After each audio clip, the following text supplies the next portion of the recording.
नमस्कार। Early stage detection. आज फिर से ये 3 अंग्रेजी शब्दों को लेकर हम सत्संग की शुरुआत कर रहे हैं। पर कर्मयोग फॉर 21st सेंचुरी का ये जो फिट फॉर लाइफ साधना पद्धति है, ये जो प्रोग्राम है, ये जो सीखने सिखाने का जो एक जरिया है, इसमें इन 3 शब्दों का बहुत ही ज़्यादा अहमियत है, इम्पोर्टेंस है। क्यों ये इसको समझते हैं? अब है क्या ये अर्ली स्टेज डिटेक्शन? वैसे तो आप में से बहुत लोग शायद इसके बारे में इतना जो अंग्रेजी में कह रहा हूं इसी को आप समझ ले पा रहे हैं, लेकिन अगर आप में से ऐसे कोई हैं जिनको इन अंग्रेजी शब्दों का सही अर्थ नहीं समझ में आ रहा हो, उनके लिए ये बता देता हूं कि अर्ली मतलब होता है जल्दी, प्राथमिक अवस्था में। प्राथमिक मतलब जल्दी जल्दी, जैसे देर ना हो जाए, डिले को बोलते हैं। अंग्रेजी में शब्द है डिले, मतलब देर हो जाना, और अर्ली मतलब देर ना होना। सुबह सुबह मतलब दिन का सुबह ही नहीं, मतलब जल्दी, किसी भी चीज पहले, प्राथमिक अवस्था में। यह हो गया अर्ली स्टेज, यानी होता है अवस्था। अर्ली स्टेज यानी प्राथमिक अवस्था। अब आ गया डिटेक्शन। डिटेक्शन शब्द आता है डिटेक्ट से। डिटेक्ट मतलब हम लोग बचपन में ये कहानी का किताब वगैरह पढ़ते थे जहां पे डिटेक्टिव कहानी बोला जाता था। तो अभी भी आप सिनेमा अगर बॉलीवुड में देखते हैं, ब्योमकेश को लेकर हाल में ही पिक्चर बना था, तो वो ब्योमकेश के रोल पे सुशांत सिंह राजपूत एक्टिंग किए थे, इसलिए वो काफ़ी प्रसिद्ध हुआ था पिक्चर। तो डिटेक्टिव कहानी में ये होता था कि कोई चीज को डिटेक्ट करना पड़ता था। डिटेक्टिव का काम ही होता था अनुसंधान करना, किसने खून किया, किसने चोरी किया। तो ये समझना बड़ा मुश्किल होता था। कहानी में ये दिखाया जाता था कुछ एक घटना हो गई, लेकिन कौन किया है, किसने किया है, समझ में नहीं आ रहा है। तो डिटेक्टिव जो है उसका काम है इसको ढूंढ के निकालना। जो प्रॉब्लम, जो समस्या के जड़ पे कौन है, इसको ढूंढ के निकालना डिटेक्टिव का काम है। तो डिटेक्ट करना यानी अनुसंधान करना, ढूंढ के निकालना, शोध करना, खोज कर किसी चीज के जड़ तक पहुंचना, इसको कहते हैं डिटेक्शन। तो अर्ली स्टेज डिटेक्शन मतलब हो गया प्राथमिक अवस्था में अनुसंधान करके किसी चीज के जड़ तक पहुंचना। तो इसके साथ हमारे स्वास्थ्य का क्या संपर्क है, यह समझना चाहिए। क्योंकि संपर्क वैसे जो भी स्वास्थ्य के साथ जुड़े हुए हैं किसी भी तरह से, या आपका कोई बीमारी से आप कभी भी जूझे हैं, आपके निकट कोई देखे होंगे बीमारी के साथ जूझ रहे हैं या जूझे हैं, तो आप देखेंगे डॉक्टर्स हमेशा बोलते हैं या लोग बोलते हैं कि अगर अर्ली स्टेज में डिटेक्ट हो गया होता, या अगर अर्ली स्टेज में कोई बीमारी डिटेक्ट हो जाए तो इसका समाधान करना सहज होता है। क्यों होता है? क्योंकि अर्ली स्टेज मतलब आप सोच लीजिए कैंसर एक ऐसा बीमारी है जिसके बारे में सबको पता है। कैंसर में स्टेज की बात भी होती है, stage 1 cancer, stage 2 cancer, stage 3, stage 4, ऐसे डॉक्टर्स बोलते हैं। स्टेज 1 मतलब होता है जब कैंसर शुरू में पकड़ाया गया, ज़्यादा फैला नहीं है, जहाँ पर कैंसर हुआ है वहीं पर है। स्टेज 4 मतलब सारा शरीर में फैल गया है, इसका बहुत एक एडवांस मतलब प्राथमिक अवस्था में नहीं है, गंभीर स्थिति हो गया है। तो ये स्टेज 1, स्टेज 2, स्टेज 3, स्टेज 4 ऐसे बोलते हैं स्टेज।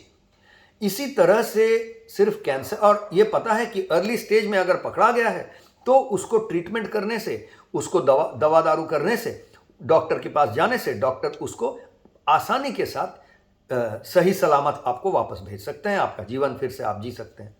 और कैंसर स्टेज 4 में चला गया, आपको पकड़ाया नहीं, पकड़ाते ये कैंसर हुआ है ये समझते समझते देर हो गई है, स्टेज 4 में पहुंच गया, तब बहुत मुश्किल है किसी को भी ऐसे पेशेंट को सही सलामत फिर से वापस करना। तो ये कैंसर के लिए ही नहीं, अलग अलग कोई भी बीमारी हो, कोई लिवर की बीमारी होती है, अक्सर लिवर की बीमारी के बारे में यही कहा जाता है कि ये अर्ली स्टेज में, प्राथमिक अवस्था में समझ में ही नहीं आता है। जब तक लोगों को समझ में आता है कि लिवर का कोई प्रॉब्लम है, लिवर सिरोसिस वगैरह एक बीमारी है, जब तक लोगों को पता चलता है कि लिवर का प्रॉब्लम हुआ है, तब तक वो स्टेज बहुत एडवांस स्टेज है, तभी उसका जो दिक्कतें हैं वो दिक्कतें उभर के आती है और समझ में आता है। तो ये तो बड़ी बीमारी हो गई, ऐसे नहीं। आप छोटी छोटी बीमारी में लीजिए, सर्दी खांसी लीजिए, वो भी एक दिन में अचानक आपको इतना सर्दी नहीं हो जाता है। आप देखिएगा, थोड़ा पहले आप खांसिएगा, थोड़ा गला में थोड़ा सुरसुर कर रहा है, खुसखुस हो रहा है, ये करते करते 2-3 दिन के अंदर आपका सर्दी खांसी बढ़ गया, तब नाक से पानी बह रहा है, ये वो हो रहा है, ये सब। इसी तरह से सर दर्द को भी ले लीजिए, या आप कोई मानसिक समस्या को भी ले लीजिए। मानसिक जो हमारा अस्वस्थता होता है या होती है, इसमें भी तो यही प्रॉब्लम है। प्रॉब्लम क्या है, पहले ही इतना बड़ा मानसिक प्रॉब्लम नहीं हो जाता है कि आप डॉक्टर के पास जाए और दवाई ले। पहले थोड़ा कि कोई चीज़ किसी के साथ कोई मन का अचलन हुआ, या कुछ भी आपको सही नहीं लगा, कोई बात पसंद नहीं आया, ऐसी चीज़ों थोड़ा थोड़ा होते होते वो बढ़ते बढ़ते बड़ा हो जाता है। तो और मन के साथ शरीर का एक अंगांगिक जोड़ है, तो कहाँ पर समस्या मन का है या शरीर का है, ये सब समझना भी हमेशा आसान नहीं होता है। साइकोसोमैटिक डॉक्टर लोग कहते हैं, यानी मानसिक भी और शारीरिक भी। तो कर्मयोग फॉर 21st सेंचुरी का जो फिट फॉर लाइफ प्रोग्राम है, इसमें हम हमेशा ये कहते हैं कि तन प्राण मन चित्त, यानी शरीर, प्राण, मन और चेतना, इसको हम अलग अलग करके समझते तो हैं, लेकिन अलग अलग करके देखते नहीं हैं, साथ मिलाकर काम करते हैं। तो मानसिक समस्या हो, अस्वस्थता हो या शारीरिक समस्या हो, इसका जितना अर्ली स्टेज में हम डिटेक्ट कर पाए, यानी जितनी प्राथमिक अवस्था में हम समझ पाए, अनुसंधान कर ले, ये ढूंढ के मिल जाए कि ये जड़ तक पहुंच जाए, उतना इस समस्या का समाधान करना सहज होता है। अब इसके साथ जुड़ा हुआ है हमारा एक और बहुत ही अहम बात, जिसको हम कहते हैं इम्यून सिस्टम। यानी शरीर के साथ, शरीर के अंदर, मन के अंदर, इस जो मैं जो हूं, हर इंसान जो है, इंसान के साथ ही में एक डॉक्टर भी आता है। वो डॉक्टर को हम कहते हैं डॉक्टर विद इन या इम्यून सिस्टम। आपके शरीर को अपने आप ही अस्वस्थता से स्वस्थता की ओर लेके आ जाए, इसका जो प्रबंध है, इसका जो अरेंजमेंट है, इसका जो प्रोसेस है, इसी को हम कहते हैं डॉक्टर विद इन या इम्यून सिस्टम। अब इम्यून सिस्टम बोले तो मेडिकल टर्म्स में बहुत स्पेसिफिक चीज़ बोलेंगे। वो बोलेंगे इम्यून सिस्टम के अंदर ये आता है, लिम्फ नोड आता है, लिम्फ वेसल्स आते हैं, वगैरह वगैरह, आपके हार्मोन सिक्रेशन वगैरह चीज़ों के बारे में बात करेंगे। अब उसमें उस डिटेल्स में हम नहीं जा रहे, वो समझना मुश्किल हो जाता है। तो हम इतना ही समझे कि जिसने भी आपको ये जीवन दिया है, वो अल्लाह हो, ईश्वर हो, गॉड हो, या प्रकृति हो, प्रकृति का देन हो, या आप जिनको भी मानते हैं। आप किसी को नहीं मानते, आप अपने आप को मानते हैं। आप कहते हैं, आपको लगता है कि आपका ये अपना जीवन है, आप ही इसके लिए दायित्वशील है, आपके लिए ही यह है। सही है। आपको जब आप अपने आप को जब ये जीवन दिए, जब प्रदान किए, ये शरीर, ये मन, ये सब जब दिए, आपको पता होना चाहिए आप इसके साथ एक डॉक्टर भी दिए थे, जो डॉक्टर इसका इलाज करके, इसको कुछ भी प्रॉब्लम होने से कम छोटा प्रॉब्लम को ये खुद ब खुद वो डॉक्टर सही सलामत कर देता है।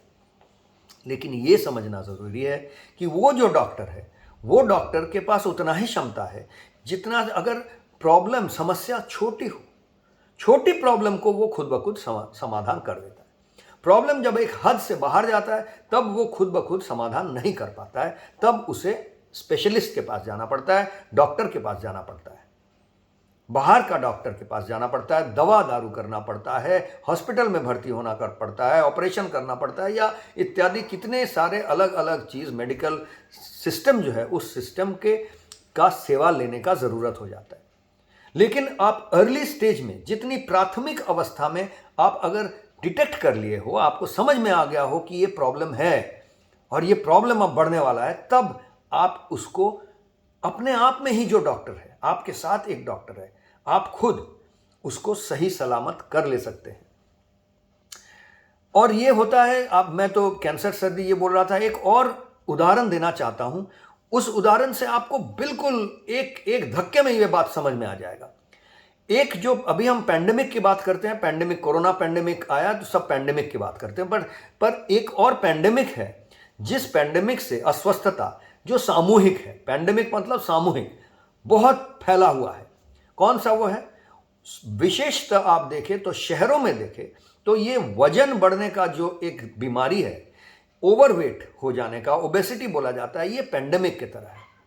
लोगों को होता है, बहुत लोगों को होता है, फैला हुआ है। सबको आप देखिए तोंद बड़ा हुआ होता है, वजन ज़्यादा होता है। जितना भी वजन होना चाहिए, सही वजन जो होना चाहिए, उससे 4 किलो, 5 किलो, 10 किलो, किसी को 20 किलो, 30 किलो, किसी को तो 50-60 किलो ज़्यादा हो गया है।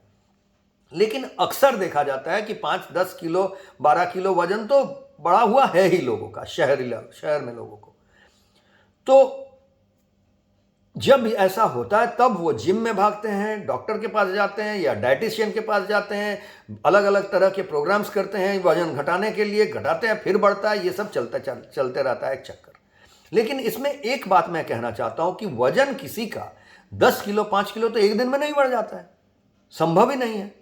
तो जिस दिन वजन बढ़ रहा था, जिस दिन वो पहले 10 ग्राम बढ़ जाता है, 50 ग्राम, 100 ग्राम, 500 ग्राम, आधा किलो बढ़ गया, 1 किलो बढ़ गया, 2 किलो बढ़ गया, 4 किलो बढ़ गया। अच्छा, 2 किलो, 1-1.5 किलो तक तो रेंज ही दिया जाता है सही वजन का। जैसे मेरा वजन है, मेरा वजन, सही वजन का रेंज दिया जाता है 62 से 65।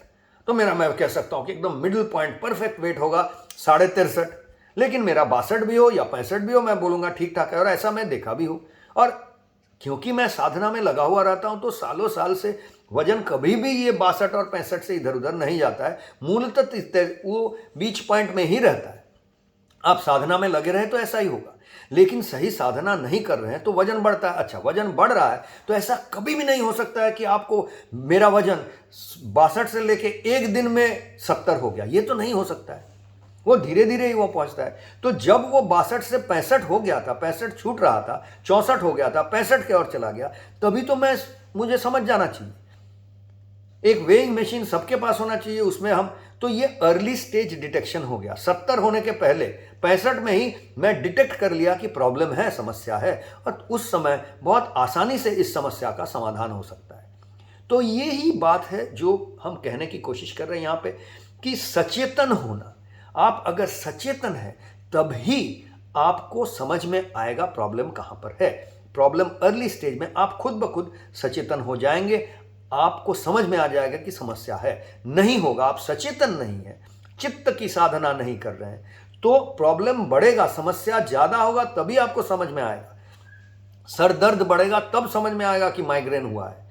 जब थोड़ा शुरू में ही प्रकंपन एक हो रहा था, जहां से आपको समझ में ही नहीं आया कि वहां से आपका माइग्रेन का दर्द शुरू हो गया था, तो आप उस अवस्था में अगर आप विपස්සना ट्रेनिंग किए होते, अगर आप विपස්සना करते हैं, ध्यान लगाते हैं, तो आपको समझ में आ जाएगा कि प्रकंपन, एक कंपन जब बहुत छोटा है, प्राथमिक अवस्था में आपको आप पहचान लिए, समझ गए, आपके साथ में ही जो डॉक्टर है उसी अवस्था में उसको सही सलामत कर दे सकते हैं, बिना किसी दवा दारू के, बिना किसी बाहर के डॉक्टर के पास जाए। तो ये बात होती नहीं है। इसीलिए कह रहा हूं कि जितना भी हम साधना कर रहे हैं, ये साधना में आपको लगे कि ब्रीदिंग कर रहे हैं या आप शरीर को ये कर रहे हैं, मानसिक चिंता कर रहे हैं, लेकिन चित्त की साधना है, आपको सचेतन होने का साधना है। ये जो हम सारी फिट फॉर लाइफ की साधना की बात कर रहे हैं, ये सर्वोपरि एक चित्त की साधना है। आप सचेतन होंगे हमेशा, चित्त जो है वो आप पर निगरानी रखता है, तो वो ही बताएगा कहाँ समस्या है। और जितनी प्राथमिक अवस्था में आपको समझ में आ जाएगा, उतना आसानी से आप समाधान कर लेंगे। आज के लिए इतना ही कहने का था। आशा है कि आज के इस सत्संग से आपको इस साधना पद्धति के बारे में कुछ और गहराई से समझ में आया है। नमस्कार।